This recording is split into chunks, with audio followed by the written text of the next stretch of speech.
Energi yang berkumpul sang penguasa dilemparkan kepada si pawang.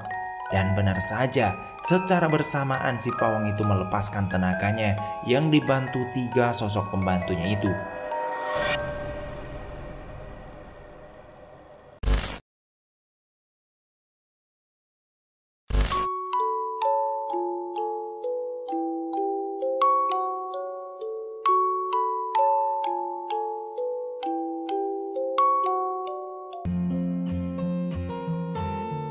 Assalamualaikum warahmatullahi wabarakatuh. Terima kasih buat teman-teman yang masih menonton Untung Direkam. Dan sebagai wujud dukungan teman-teman kepada kami, klik tombol subscribe, like, dan juga komen. Dan sebagai wujud terima kasih kami kepada kalian, kali ini saya akan lanjutkan cerita dari Mas Hupe, Amarah Sang Penguasa. Kita sudah di part kedua, jadi yang belum nonton part 1 silahkan cek ada di deskripsi. Kita langsung saja ke ceritanya. Kamu anak keturunan Eyang Setoyole? Tanya sosok itu. Iya mbah, iya. Lah, ini salah satu sosok yang tua di desaku saja memanggil Eyang Seto dengan sebutan Eyang. Jadi berapa umur Eyang Seto ya? Batinku sambil cengengesan tidak jelas. Ya sudah Le, Mbah pamit dulu ya, kata beliau itu sambil tersenyum. Aku hanya mengangguk, sosok itu pun pergi menghilang. Akhirnya kami bertiga kembali menuju lapangan.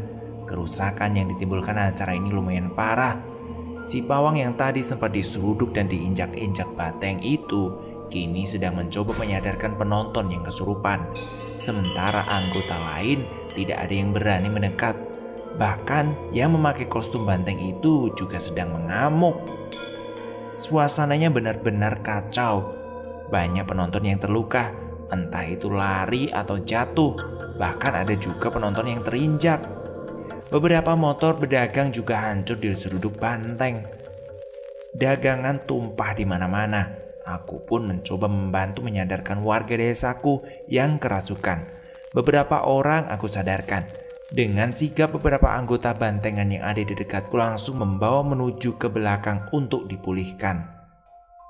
Saat aku kembali mencoba menyadarkan warga desaku yang kesurupan, tiba-tiba entah sejak kapan banteng itu kini berada tepat di belakangku. Aku hanya diam sambil menatap kostum banteng itu saat banteng itu mengambil ancang-ancang untuk menyerudukku. Pletak! Suara yang muncul dari topeng kepala banteng itu yang terbuat dari kayu. Kupukul dengan kuat. Banteng itu limpung, jalan mundur lalu ambruk sesaat. Namun dengan cepat banteng itu bangkit kembali dan kini langsung mengejar penonton lainnya. Aku yang saat itu baru saja selesai menyadarkan penonton, langsung kembali membantu korban yang lain. Ada juga pedagang kaki lima yang dagangannya hancur dan pedagang lain yang turut menjadi korban. Kalau sudah begini, siapa yang tanggung jawab? Batinku. Saat aku sedang melihat keadaan sekitar, tiba-tiba ada anggota bantengan yang menghampiriku. Mas, maaf mas, maaf. Masnya warga sini ya? Tanya anggota bantengan itu. Iya mas, kenapa? Jawabku. Begini mas, guru kami melihat ingin meminta bantuan untuk memediumisasi. Soalnya keadaannya sudah makin parah ini mas. Dari awal aku sudah bilang sama gurumu untuk izin dulu kepada penguasa sini, tapi omonganku sama sekali tidak digubrisnya. Kalau sudah begini gimana? Jawabku. Maaf mas, maaf. Mungkin masnya bisa bertemu langsung dengan guru kami, katanya. Oke, aku kesana. Tapi kamu bantu korban yang lain ya. Bantu warga untuk menghalau banteng itu agar tidak ke jalan raya. Bahaya itu. Banyak pengguna jalan yang jadi korban nantinya, kataku. Iya mas, iya baik, kata anggotanya. Anggota banteng itu pun pergi membantu warga lain. Sementara aku langsung memanggil Sinyo dan Teddy untuk ikut denganku. Woi, Nyo, Ted, sini ikut aku, teriakku sambil melambaikan ke arah mereka. Mereka berdua langsung berlari menuju ke arahku. Ada apa, Peh? Tanya Teddy. Ikut aku ke tempat si pawang ya, kataku. Udah kayak gini loh, rusuh bantengnya, sahut Sinyo. Kami pun langsung berlari ke tenda tempat si pawang. Sesampainya di sana, aku melihat si pawang sedang berbicara dengan muridnya yang dirasuki penguasa desaku. Rayu, kataku saat memasuki tenda. Rayu, kata sosok penguasa daerahku. Namun si pawang hanya diam sambil menatapku. Rak, kalau ada orang salam itu jawab, bentak sosok itu kepada si pawang sambil menggebrak nampan kayu yang berisi kopi hingga nampan itu pecah. Si pawang itu melihat ketakutan lalu menjawab salamku. Rayu, kata si pawang itu ketakutan. Maaf, ada apa? Saya kok dipanggil kemari, kataku. Siapa yang memanggilmu, Le? Tanya sosok yang merasuki anggota bantengan itu. Itu mbah, muridnya bapak ini. Katanya suruh bantu mediumisasi, jawabku. Orang ini datang melakukan acara besar tanpa seizinku, Le. Sekarang dia meminta bantuanmu ya. Tidak usah dibantu, biar dia melawanku, kata sang penguasa dengan tawanya yang menggelegar. Dari awal kan aku sudah bilang toh pak, sebaiknya izin dulu kepada penguasa di sini. Lah, bapak bilang ilmu bapak lebih dari cukup. Sekarang silakan selesaikan sendiri. Memang kalau bapak itu orang mampu, pasti bisalah, kataku pada si pawang sambil duduk bersila di antara mereka. Baik, kalau itu mau kalian, aku akan keluarkan semua ilmuku, kata si pawang itu sambil berdiri. Seketika sosok yang merasuki anggota banteng itu pun juga berdiri. Monggo, silahkan, aku tidak akan ikut campur, kataku sambil masih bersila. Si pawang mulai mengambil ancang-ancang untuk menyerang. Namun saat mengeluarkan tenaga dalamnya, justru si pawang yang terpental jauh ke belakang. Sosok penguasa daerahku langsung maju menghampiri si pawang, kemudian menghantamkannya tenaga dalamnya dan membuat si pawang berguling-guling di tanah. Si pawang kembali berdiri, dia merapalkan mantra dan memanggil bala bantuan. Muncullah 3 sosok berpenampilan seperti jawara. Mereka berempat mengeroyok penguasa daerahku hingga membuatnya sempat kewalahan. Tapi kembali mereka terpental karena menahan serangan sosok penguasa daerahku. Ingat, di atas langit masih ada langit. Jangan kamu sombongkan ilmu yang menurutmu tinggi itu. Kamu lihat anak itu kan? Ilmunya tinggi. Bahkan aku pasti bisa dikalahkannya. Tapi dia tetap tenang dan menjaga kesopanannya. Belajarlah darinya. Hilangkan kesombonganmu, kata sang penguasa itu sambil menunjukku. Bukannya mengerti dan memahami perkataan sosok penguasa itu, si pawang dan para demit yang membantunya malah kembali mencoba menyerang dengan kekuatan penuh. Sosok penguasa daerahku mulai terlihat marah. Terlihat dari sorot matanya yang tajam. Sosok sang penguasa itu mengangkat kedua tangannya ke atas. Energi mulai berkumpul, membuat suasana di dalam tenda terasa mencekam. Bahkan Teddy dan Sinyo yang awam masalah beginian saja merasa berubah suasananya. Kemudian mereka merapatkan duduknya padaku. Angin tiba-tiba berhembus kencang sekali, hampir seperti angin badai, hingga tenda kami yang kita gunakan terbang dan berguling-guling di tanah. Kini terlihatlah keadaan di luar tenda. Banyak sosok yang merasuki banteng itu berhamburan pergi karena ketakutan akan amarah sang penguasa. Tubuh para anggota yang berada di kostum banteng itu pun langsung ambruk tak berdaya dan banteng berhenti mengamuk. Para warga pun langsung berhamburan pulang karena cuaca tiba-tiba berubah menjadi buruk. Para anggota bantengan itu pun langsung membawa korban yang kerasukan mengungsi ke balai desa. Angin semakin kencang, langit menjadi gelap dan hujan mulai turun dengan derasnya. Tanpa berpikir panjang, aku langsung menyuruh Teddy dan Sinyo pulang ke rumah mereka. Nyo, Ted, pulang sekarang. Keadaannya udah gak bisa dikondisikan ini, kataku. Terus kamu gimana, Pe? Kata Teddy mengkhawatirkanku. Santai saja, gak usah khawatir. Biar aku di sini jaga-jaga kalau keadaan semakin buruk, jawabku. Mereka pun mengangguk tanda mengerti dan mulai berlari menuju rumah mereka.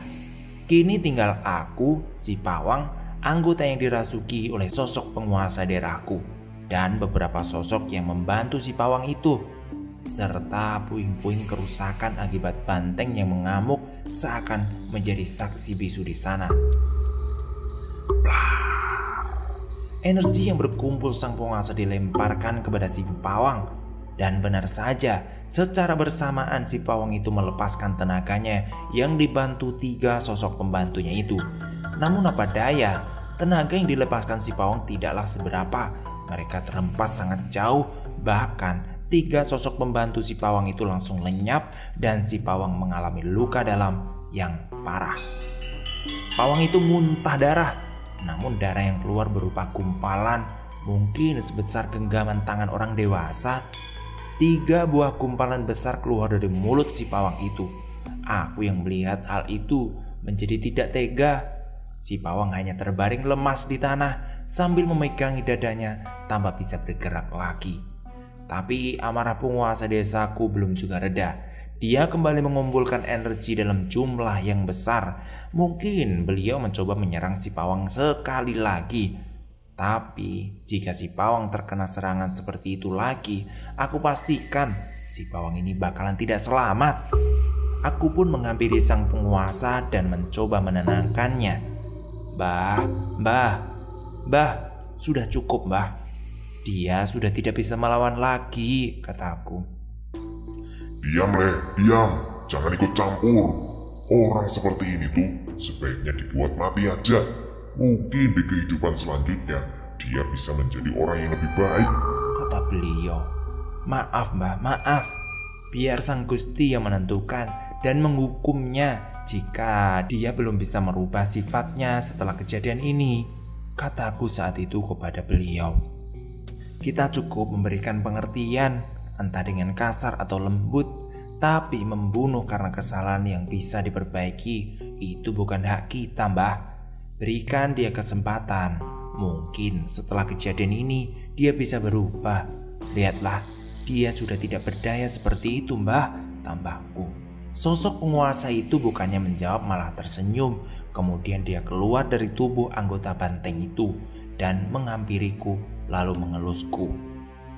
Kamu harus jaga desa kita dari orang-orang yang ingin berbuat buruk pada desa kita ya Le. Aku akan selalu membantumu, kata beliau lalu pergi kembali ke istananya tanpa sempat aku menjawabnya. Karena bingung dengan keadaan si pawang, salah satu anggotanya sama-sama tidak berdaya, aku pun memutuskan untuk meninggalkan mereka sebentar dan berlari menuju balai desa, di mana para anggota bantengan yang lain dan juga korban-korban kesurupan berada di sana. Sesampainya di sana, aku langsung meminta bantuan kepada para anggota bantengan yang lain, tentu untuk segera menelpon ambulan dan membawa mobil agar bisa membawa si pawang itu ke rumah sakit. Saat kembali ke lapangan, kami pun bergegas menggotong si pawang dan anggotanya menuju mobil dan kami kembali ke balai desa. Karena si pawang sudah pingsan dan hanya beberapa anggotanya saja yang bisa menetralisir energi gaib, aku pun memutuskan untuk membantu mereka dengan mengambil botol air mineral lalu membacakan mantra untuk menghilangkan sisa energi gaib yang menempel pada tubuh korban. Setiap botol yang telah aku bacakan, aku berikan kepada anggota bantengan dan menyuruh mereka meminumkan dan menggosokkan air tersebut kepada para korban. Perlahan-lahan banyak korban kerasukan yang mulai membaik, namun tubuh mereka masih lemas. Ya, memang aku paham apa yang mereka rasakan. Pasti rasanya seperti habis dikebukin masa. Tak berselang lama, ambulan pun datang. Memang sebenarnya rumah sakit di sini tidak terlalu jauh sih. Akhirnya aku dan seorang anggota bantengan membantu membawa si pawang masuk ke dalam ambulan dan anggota bantengan itu pun ikut masuk ke dalam mobil untuk mengurus urusan di rumah sakit. Mobil ambulan pun berangkat meninggalkan kami semua. Aku kembali membantu menyembuhkan warga yang kesurupan hingga jam 5 sore. Para anggota bantengan itu tak henti-hentinya mengucapkan terima kasih padaku. Mas Upe, terima kasih banyak ya mas, sudah membantu kami, kata salah satu anggota itu. Sama-sama mas, sudah sewajarnya kan kita saling menolong, jawabku. Padahal kami awalnya mengira kalau masnya mau mengganggu pertunjukan kami, karena guru kami tahu kalau mas paham dengan hal seperti ini. Makanya beliau berpesan kepada kami kalau masnya mau ikut partisipasi dalam pertunjukan jangan digubris, jelas salah satu anggota bantengan itu. Begitu ya. Pantesan waktu acara debus aku sudah mengangkat tangan, malah dicuekin. Ternyata itu toh. Kataku sambil tertawa. Sudahlah, gak apa-apa mas, namanya pemikiran manusia. Yang penting kan semuanya sudah baik-baik saja. Hanya guru kalian yang mendapat buah dari kesombongan yang dia tanam. Tolong kirimkan salamku untuk guru kalian kalau nanti menjenguk di rumah sakit ya, tambahku. Iya mas, iya. Sekali lagi saya mengucapkan terima kasih banyak ke Mas Upe. Saat aku sedang mengobrol dengan para anggota bantengan yang sedang beristirahat, mulai terdengar suara azan maghrib dari arah musola desaku. Mas, udah azan tuh. Ayo kita musola bareng-bareng ya. Kita sholat dulu, baru nanti ke rumah sakit, ajakku. Bukannya bergegas ganti pakaian, mereka malah saling pandang satu sama lain. Kok malah lihat-lihatan? Ayo buruan, jangan bilang kalian gak sholat ya, tanya aku. Pernah sih mas, tapi jujur kami sudah lupa caranya. Lagian badan kami kan kotor semua mas. Terus kami juga suka minum minuman keras mas. Tadi aja belum acara kami juga sempatkan minum. Emang sholat kita diterima mas? Jelas anggota bantengan itu. Ya sudahlah, makanya cepat bersih-bersih dulu, terus ganti baju. Masalah diterima atau tidak biar Gusti yang menilai. Jangan pernah merasa kotor hanya karena omongan manusia. Bahkan debu yang manusia bilang kotor saja bisa dipakai untuk berwudu loh. Sesungguhnya apa yang dianggap kotor oleh manusia belum tentu kotor di mata Sang Gusti, jawabku. Mereka hanya menunduk sesaat kemudian bergegas menuju toilet. Akhirnya aku dan mereka menuju ke musola untuk melakukan sholat berjamaah. Selesai sholat, mereka pun berpamitan padaku untuk menuju rumah sakit di mana guru mereka dirawat. Mas, kami langsung ke rumah sakit ya. Terima kasih banyak sudah membantu kami. Terima kasih, kata anggota bantengan itu. Sama-sama mas, sama-sama. Udahlah, jangan terima kasih terus. Kayak apa aja. Ya sudah, hati-hati ya. Salam buat guru kalian, kataku. Setelah itu kami pun berpisah di musola. Dan aku pun langsung bergegas menuju rumah karena merasa cukup lelah karena kejadian seharian. 3 hari setelah kejadian bantengan itu, saat aku sedang menikmati secangkir kopi dan menonton TV, tiba-tiba aku dikejutkan dengan suara ketukan pintu dari luar rumahku. Permisi.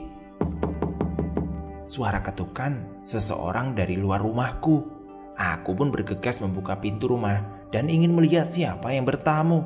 Klak, suara gagang pintu kubuka. Loh, sudah sehat pak? Monggo, melebet, silakan masuk pak, kataku menawari mereka masuk ke dalam rumah. Ternyata yang datang itu adalah si pawang yang akhirnya aku ketahui bahwa namanya adalah Pak Narso. Dan juga murid-muridnya.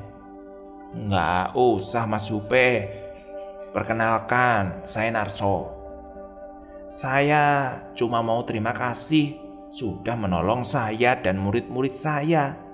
Dan saya juga minta maaf mas, sudah tidak sopan dan merasa sombong serta merasa paling hebat di sini. Akhirnya malah merepotkan Mas Upe, kata Pak Narso. Oh, iya ya Pak, ya sudahlah Pak. Yang lalu biarlah berlalu. Saya juga minta maaf waktu itu tidak langsung menolong Bapak.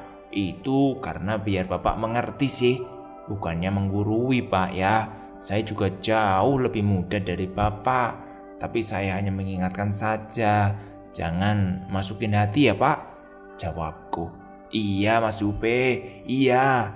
Malah saya yang harus berterima kasih sudah diingatkan.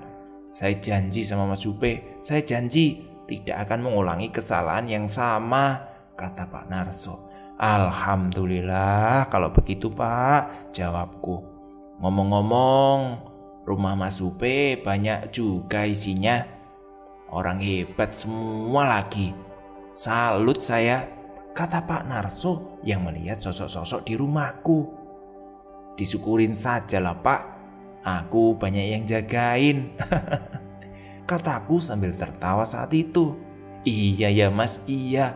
Kalau tahu dari awal, saya nggak berani macam-macam sama Mas Upe. Oh, iya.